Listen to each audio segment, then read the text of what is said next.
అందరికీ నమస్కారం అండి. Welcome to my channel.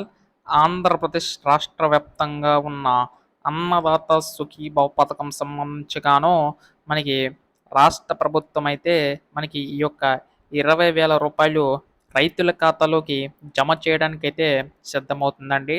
అయితే ఇక్కడ ఏ జిల్లాలకి జమ అవుతాయి, తొలి విడత కింద ఎంత జమ చేస్తుంది అనేది ప్రతీదీ కూడా ఈ వీడియోలో మనం తెలుసుకోవడానికైతే ప్రయత్నిద్దాం.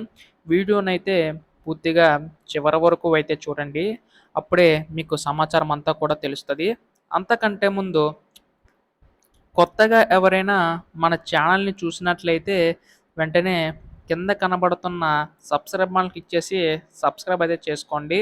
దీని ద్వారా నేను పెట్టే ప్రతి చిన్న లేటెస్ట్ అప్డేట్ కూడా మీరు ఎప్పటికప్పుడు మిస్ కాకుండా తెలుసుకోగలుగుతారు. అలాగే వీడియోకైతే లైక్ చేయండి. మరికొంతమందికి ఈ సమాచారం అయితే తెలుస్తది. ఇంకా ఆలస్యం చేయకుండా వీడియోలోకైతే వెళ్ళిపోదాం. సో, ప్రస్తుతం ఇక్కడ ఏపీ అన్నదాత సుఖీభ పథకం సంబంధించి గాను చూసుకున్నట్లయితే రాష్ట్ర ప్రభుత్వం ఈ యొక్క నిధులు పెంచడానికైతే సిద్ధమవుతుందండి.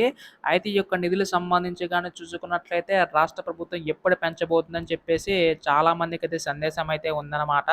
సో, ప్రస్తుతం వీటన్నిటికి గాను మనకి అయితే ఒక అప్డేట్ అయితే ఇచ్చిందనమాట. సో, ఎవరైతే అర్హులున్నారో వారికి మాత్రం ఇచ్చే అవకాశం ఉందండి రాష్ట్ర ప్రభుత్వం.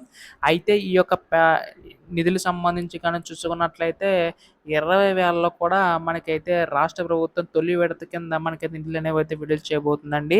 అంటే రాష్ట్ర ప్రభుత్వం తరపున 14,000 రూపాయలు, కేంద్ర ప్రభుత్వం తరపునేమో 6,000 రూపాయలు. సో, మొత్తంగా కలుపుకుంటే మనకి 20,000 రూపాయలనేవైతే ఈ విధంగా జమ చేయబోతుందనమాట.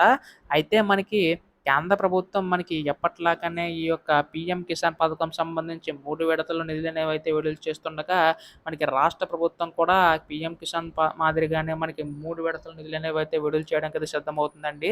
అయితే దీనికి సంబంధించి గాను 14,000లో 5,000 రూపాయలు తొలి విడత కింద, 2,000 రూపాయలు 5,000 రూపాయలు రెండో విడత కింద, 4,000 రూపాయలు మూడో విడత కింద నిధులనేవైతే విడుదల చేయబోతుందనమాట. అయితే ఈ యొక్క 5,000 రూపాయలు సంబంధించి కానీ చూసుకున్నట్లయితే తొలి విడత కింద ఎవరైతే అర్హులున్నారో వారికి మాత్రం ఇచ్చే అవకాశం ఉందండి. రాష్ట్ర ప్రభుత్వం కంపల్సరీగా మీరు ఈ కేవైసీ నమోదై ఉండాలని చెప్పేసి కూడా తెలపడం జరిగిందనమాట. అయితే ఇక్కడ మనకి పీఎం కిసాన్ చూసుకున్నట్లయితే మనకి ఎవరైతే భూమి కలిగి ఉందో వారికి, అయితే రాష్ట్ర ప్రభుత్వం ద్వారా భూమి కలిగిన వారితో పాటు కౌలు రైతులకి ఎవరైతే ఉంటారో సో, వాళ్ళందరికీ కూడా ఇవ్వబోతుందనమాట. అయితే దీనికి సంబంధించి గాను మనకి రేపెల్లోగా అప్డేట్ వచ్చే అవకాశం ఉందండి. సో, మనకి మీ యొక్క మే నెలలో విడుదల చేస్తామని చెప్పేసి అయితే అన్నారు. సో, ప్రస్తుతం దీనికి సంబంధించి గాను ఎటువంటి లేటెస్ట్ అప్డేట్ వచ్చినా మీరు ముందుగా తెలుసుకోవాలనుకుంటే వెంటనే ఛానల్ సబ్స్క్రైబ్ చేసుకోండి మిత్రులారా. ధన్యవాదములు. జై హింద్.